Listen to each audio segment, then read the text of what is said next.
Hey, Coach, appreciate you taking the time today. Thanks, Ellie. We'll get started here with Brooks and then Bo.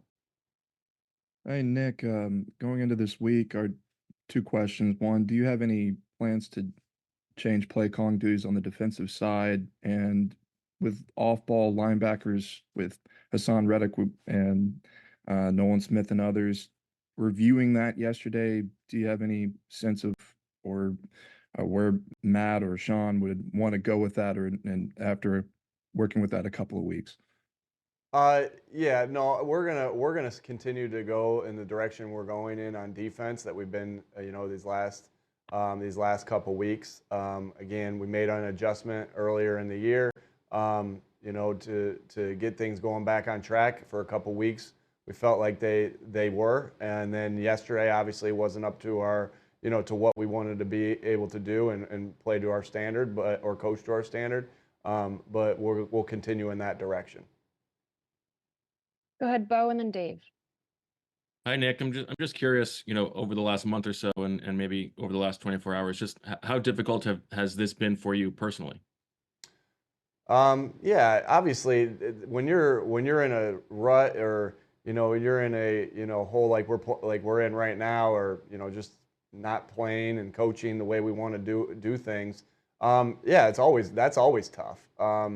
Because you put everything you got into this, right? You know the family's there for Christmas and whatever, and you're sitting there and you're grinding through everything because you're trying like crazy to get everything right, and that's players and coaches. And you asked me about myself, and so you think about that, and you put everything, you sacrifice everything, you put everything into it. So of course, when it doesn't, when you're not seeing the rewards of it, you're upset, I mean, but you can only be upset for so long, and you can only be down for so long, right? Because you got to get back up and figure out what the solutions are and what the answers are, to the issues that are going on. And so, obviously, anytime you go through a rut like this, yeah, it's tough, and you just got to, But I think that we've all been through things in our lives that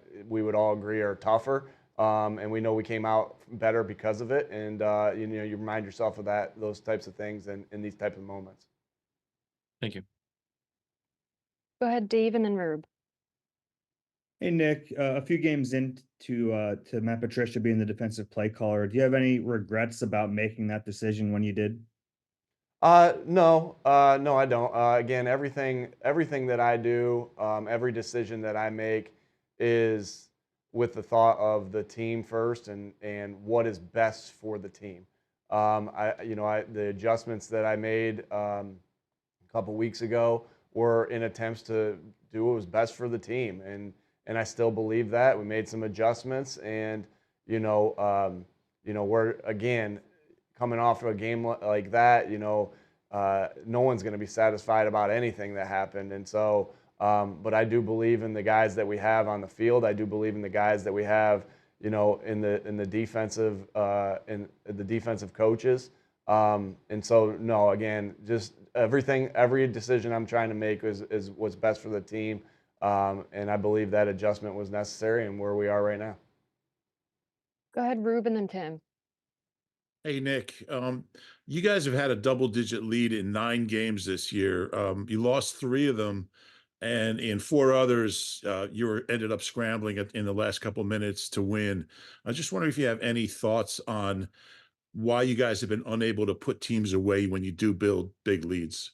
Yeah, Rube, obviously, that's a really good question. Obviously, if we knew, I don't know if there's ever just one answer to it. I think there's times where you go through it, and I say I'm always going to look at myself first. Was I aggressive enough, keeping the lead offensively?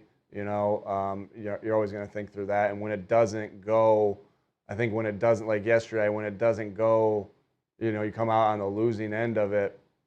You're gonna think through all those different things. So of course, when I look at the game yesterday, and we're in that 4 minute, we get the onside kick, and we're in that 4 minute. I like the calls, but maybe I could have been more aggressive there. And that's just me being honest with you guys. Like that's that's something I'm always going to look at first. And then it goes into, are we putting the guys in positions to make plays? And then are the guys executing them? And so, but like I said, I'm always going to look at myself first. And that's where, that's one thing. We haven't been great on 4-minute offense, and that's me, right? That starts with me, and that, again, with how aggressive we play it, and so, yeah, I think those are a couple of things. Now, when you're up 10 and you get into 4 minutes, completely different being up 10 in 4 minute or one possession in 4 minutes. So something's went there in that to get to that has went there to where the lead has eaten back up. But yeah, to have that lead, in that many games and, winning 6 of them, losing 3 of them, obviously those 3 that you lose are always going to stick in your mind, and you're going to evaluate everything. And like I said, those are my evaluations without, watching all of them today. My evaluation is that of myself. Go ahead, Tim, and then Jeff. Hey, Nick, I wanted to see if you agree with the sentiment that it seems like there's been a weight to this team for most of the season, even when you guys were winning. What do you make of that, and how important is it to kind of shed that in order to have success in the coming weeks here? Yeah, I think that's a good question, Tim. I think that's expectations, and I think that always plays into it. If this is what it's supposed to look like. This is what we know we're capable of, and that's not that's our expectations of ourselves, and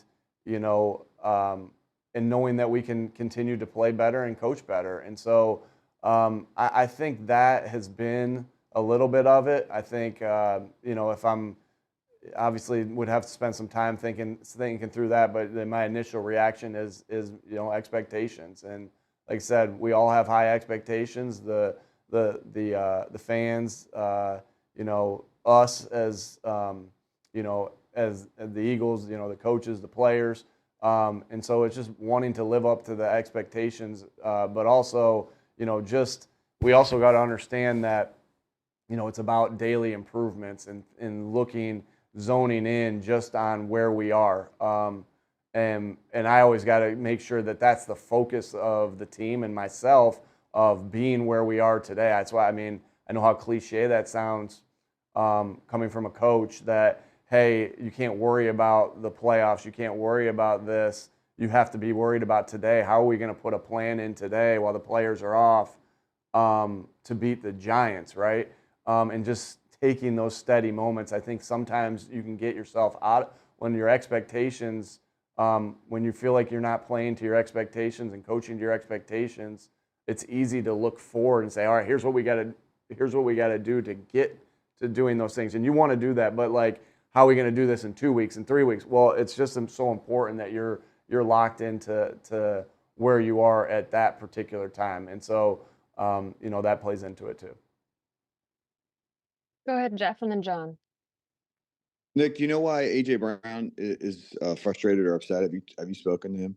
And can you convey to us what's going on there? Obviously, I don't want to speak for him, but obviously, when you have a dynamic playmaker like AJ, he's going to want to change the game at all times, and he's capable of doing that at all times. And so again, I don't want to speak for him, but obviously, we're all frustrated. We're all frustrated right now, especially coming off that loss yesterday. And so you want to be able to have fun, you want to be able to do all these things, and that football brings. But sometimes it's hard to have fun and hard to find the enjoyment when you're in a rut like we are.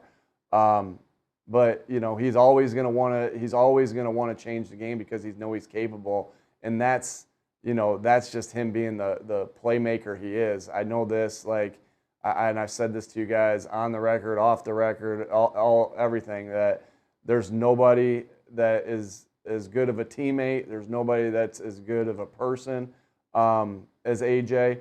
And shoot, he's one of our very best players and one of the best players since I've been here in the past 3 years. So I can't say enough good things about him. We're all frustrated, I think, and I don't want, again, like I said, I don't want to speak for him on anything. Go ahead, John, and then Martin. Nick, I know you come from an offensive perspective when it comes to the defense and them stopping the run. You've had a bunch of 200-yard performances. When you see that inability to do it on a certain game day, and you were able to do it so well early in the season, what's kind of the disconnect there? Yeah, I think when you look at that, when anytime somebody rushes for 200 yards, you can look at it a bunch of different ways, right? They had some really good schemes that they did against our defense, right? They schemed us, a couple times. There were a couple times we had some uncharacteristic missed tackles, that they had, and granted to give them credit too. I don't want to take anything away from them. Because Connor's really good at breaking tackles. That's what he's good at. So sometimes it was our run fits of where we were. And when I say that, it's like, okay, well maybe we missed a run fit by a player, but also we have to coach it better in those scenarios. So it's never, especially when there's that many, when it feels like that and it's over 200 yards, it's always there's never one thing. There's never one thing. And so, it's a combination of they schemed us, run fits of us not doing it, executing it well enough and us not coaching it well enough. And then also some missed tackles, based off the guys that they have and, what they were doing. Go ahead, Martin, and then Bob. Hi, Nick. Excuse me. If I could ask about a couple injuries, I guess Devonte Smith was seen kind of in a walking boot after the game. If you can give us like an update on his status and just what he means to his team, and also, do you expect to have Darius Slay back this week against the Giants, or see someone waiting for the playoffs? Yeah, we'll see on Slay. We'll see where he is this week. Obviously we didn't put him on IR, but we'll just see, how his progression's going. He's worked really hard to get himself back. Really admire the way he's been working as far as Devonte. Obviously he got rolled up on the second to last drive on that third down call. And yeah, he was still on. He came up today, and I actually got to see him today. Got to spend some time with him. He was on crutches and still in the boot. And so, we'll see. We'll see where he is. He's tough as anybody we have on this team. He's a warrior. He's tough as heck. He'll do everything he possibly can to get himself back on that field as fast as he possibly can. And what he means to this football team is not only the playmaking ability that he has to change the game with the ball in his hands, but also, just his toughness is contagious. I think his toughness is super contagious to know that, he goes out there and puts his body on the line and throws his body around the way he does. I think that toughness is just, everyone sees it, everybody feeds off it. So obviously not having him on that field, anytime, a player with the caliber of Devonte, the playmaking ability, not having him on the field is a big deal. But also his toughness will be a big deal as well. Go ahead, Bob, and then EJ. Hi, Nick. Knowing you guys are at the mercy of the Cowboys here to lose division, do you consider at all sitting guys this week, or maybe even individual guys? You just talked about guys that are injured. Does that go into your thought at all? How much process is going with that? Yeah, sure, Bob. That's a good question. Obviously we try to think through everything at all times, and we're always thinking about those things. We're going to do whatever we need to do to win this game. But that's still that's a consideration what you're saying, because we think through all those different things, and so we understand. We are at the mercy of another team to win the division, all those different things. But we still know that we got to, you can't control that game, right? There's so many different things that you can't control in there. So you got to do what you got to do to win this game. And hey, we also got to get out of the rut that we're in, And so I'm not saying to you yes, I'm not saying to you no. I'm saying to you that everything's discussed, but there are some unknowns about the game. Dallas and Washington, and we got to start, and we got to play we got to play and coach good football too. And so, and to be able to go into the playoffs again, I'm just answering your question. Not that I'm thinking too far ahead of that, but to go into the playoffs not in a rut. And so everything's on the table. We'll think through everything on that. We're preparing right now to play the Giants, and that's been our big conversation so far. Later this evening, tomorrow we'll discuss more about playing and who's up and who's down. So we'll see. Thank you. Go ahead, EJ, and then Zach. Hey, Nick, you mentioned that second to last drive. You said maybe you guys could have been more aggressive. I guess what was the approach for that drive? Was it to kind of, bleed more of the clock? And also, there were some miscommunications on that drive. You guys had the timeout on the 3rd and 20 and the substitution that came in late. I guess what was behind that? Yeah, just that, just a little miscommunication. Again, anytime something like that happens, that's on me. The coach to quarterback communications always that's on me. And as far as the drive, again, you think through different things and different scenarios. We did feel like there was aggression in the play call to be able to run the run that we ran. But when something like that doesn't work out, you think to yourself, well, should have done it the other way, right? And that's just the mud you drag yourself through as a coach. Sometimes the decisions work, sometimes they don't work. And when they don't work, when you're not the one out there, playing, you think to yourself, what could we have done differently in that scenario? And of course, so the different thought process would have been to be past it in that scenario and shoot. So that's something that we got to live with, and we got to think through, and that's all in attempts for us to get better. And then I know there was earlier in the year against Washington, we scored fast. We had that double move to AJ, scored fast, and it that game ended up going into overtime. And not that you think through that. Again, you try to use clock while also being aggressive, and that's if that was easy, everybody would be able to do that. And so it's not an easy task. You're just trying to I thought it was really important that we got got ourselves points obviously there, but also get many first downs as we possibly could and score a touchdown.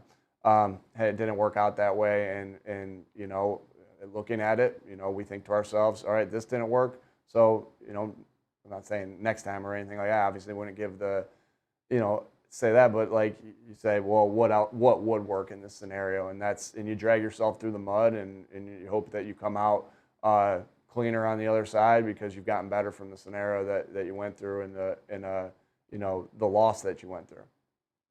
We'll take these last two questions from Zach and Olivia. Hey, good afternoon, Nick. What's Hey, the Zach. reason you guys are dropping Hassan Reddick in the coverage more? And is that maximizing his skill set as a pass rusher? Yeah, good question, Zach. Again, you're trying to not be predictable in different fronts that you're in. I know when we see somebody that's predictable in anything, right, that we try to take advantage of that. And so you're trying not to be predictable. But hey, we know he gets paid to rush the passer, and he's really good at it. But again, if the predictability, quarterback's going to get it out even quicker if he knows exactly what's happening. So again, there's some games he's going to drop a little more than other games. But make no mistake about it. I mean, I think he dropped six times maybe. What was it, Zach? It was 7. 7. So he dropped 7 times, but there was I don't even know how many plays were in that game. He rushed the other ones, and so 6 out of what I think he played 70 some plays, or he played 60 some plays. That happens. Thank you. Go ahead, Olivia. Hey, Nick, just wanted to check in quickly to see. It looked like Devonte Maddox was going back to get an X-ray as well after the game. If you had an update on him and if there is any potential long-term concern there. Yeah, don't know all that information yet. And so I'll have more information for you on Wednesday about that. I don't want to talk prematurely on something I don't have all the information on yet.